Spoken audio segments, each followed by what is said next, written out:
In Episode 4 of the Paramount Plus crime thriller MobLand, the progressively escalating conflict between the Harrigans and the Stevensons appeared to be shifting toward peace, but only on the surface. In actuality, the seemingly unstoppable battle between the two London-based crime families is as near to exploding as ever, and may have taken a significant step toward explosion at the end of the episode. Episode 4 gave color and backstory to several of the show's primary characters.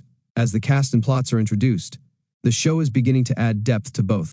Each subplot branches off from the major story thread about the Harrigan crime empire attempting to take over London's fentanyl trade, which is currently managed by Richie Stevenson and his rival crime family. Harry de Souza's entire duty has been to ensure that the Harrigans' transgressions do not result in violence, while simultaneously doing all possible to keep himself and the entire Harrigan family out of prison. However, it has become evident that the greatest threat to any conclusion is coming from within the walls of the Cotswold. Who is really behind Tommy Stevenson's death? Eddie did the stabbing, but it was not his idea. Maeve Harrigan has been overly protective of her grandson, allowing Eddie Harrigan to get away with everything, while welcoming his misdeeds with applause and open arms. This was especially true for his murder of Tommy Stevenson, the son of the Harrigans' worst enemies. Her manipulation of her husband, Conrad Pierce Brosnan, has also been a recurring theme, and it's frequently indicated that she's a metaphorical Lady Macbeth type, pulling the strings behind the scenes of the Harrigan crime empire. One moment in MobLand Episode 4 clarified Maeve Harrigan's amount of influence over everything.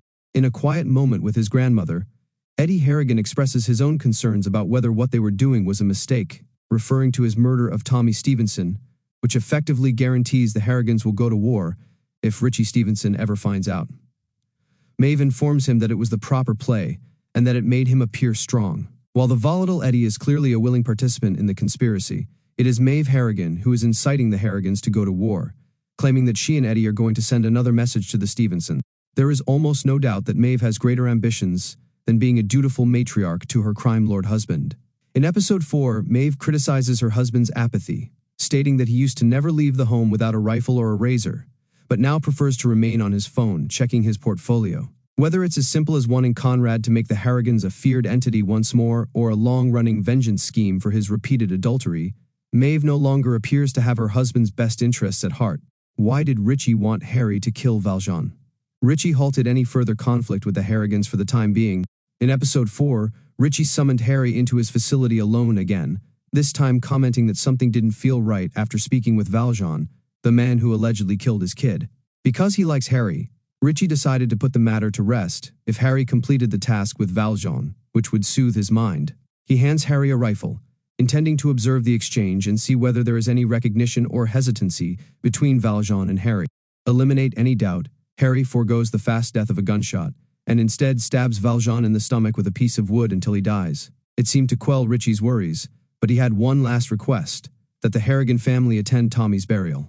It's clearly intended to serve as a symbolic reconciliation between the two families, but in actuality it could be a trap for the Harrigans, given that the audience has no idea what Valjean told Richie regarding Tommy's passing. Conrad's menacing behavior against Jan included physically touching her in her own home.